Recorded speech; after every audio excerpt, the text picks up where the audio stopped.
ஒரு காலத்தில் ஒரு அழகான பசுமையான கிராமம் இருந்தது. அந்த கிராமத்தின் நடுவில் ஒரு பழமையான சிவன் கோவில் இருந்தது. காலை நேரத்தில் பறவைகள் கீச்சென்று பாடும். மக்கள் கோவிலுக்கு வந்து விளக்கேற்றி மலர் வைத்து சிவபெருமானை வழிபடுவார்கள். அந்த கிராமத்தில் கோவில் அருகே 2 பேர் வாழ்ந்தார்கள். ஒருவர் கோவிலில் பூஜை செய்யும் பூசாரி. அன்பு வடிவாக வந்தாய் சிவபெருமானே, உன்னை ஆதியின் அவர் தினமும் கோவிலில் பூஜைகள் செய்வார். அழகான மலர்கள், தூபம், விளக்குகள் எல்லாம் வைத்து சிவபெருமானை வழிபடுவார். தினமும் சிவனை வழிபடுவதால் என்னை போல பெரிய பக்தன் இந்த கிராமத்தில் யாரும் இல்லை. அவர் பெருமையாக மனதுக்குள் நினைத்துக் கொள்வார். இன்னொருவர் ஏழையான ஒரு தோட்டக்காரன்.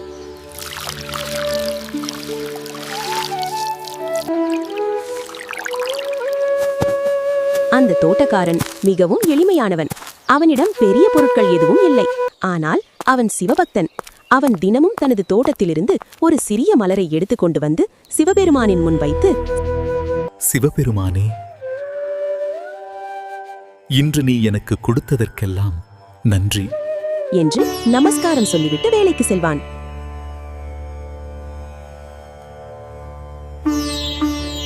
ஒரு நாள் சிவபெருமான் இந்த கிராம மக்களின் மனதை சோதிக்க நினைத்தார்.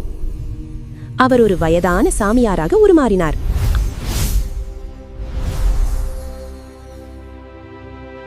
அந்த வேடத்தில் அவர் கிராமத்தில் நடந்து சென்றார். முதலில் அவர் பூசாரியின் வீட்டுக்கு சென்றார். அங்கு பெரிய பூஜைக்கான தயாரிப்புகள் நடந்து கொண்டிருந்தன.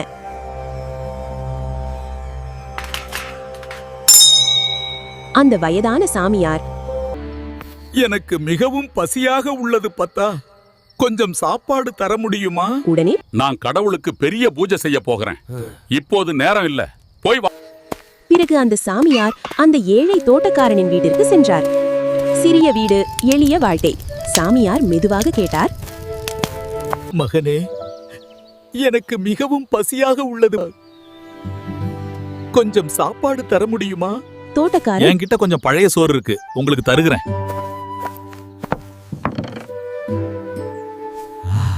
அவன் தன்னிடமிருந்த பழைய சோற்றை சாமியாருக்கு கொடுத்தான். சாமியார் அதை உண்டார். அந்த நேரத்தில் ஒரு அதிசயம் நடந்தது. அந்த வயதான சாமியாரின் உடலில் மெதுவாக ஒளி பரவ தொடங்கியது. சில நொடிகளில் அவர் சிவபெருமானின் தெய்வீக ரூபமாக மாறினார். தோட்டக்காரன் அதிர்ச்சியுடன் சொன்னான், சிவபெருமானே, படியளக்கும் உங்களுக்கா பழைய சோறு கொடுத்தேன். பக்தா, உன் பழைய சோறு அமுதத்தை விட சிறந்தது. நீ நல்ல இதயத்துடன் அன்பை பகிர்ந்து கொண்டாய். அதுவே எனக்கு மிகவும் பிடித்த பூஜை.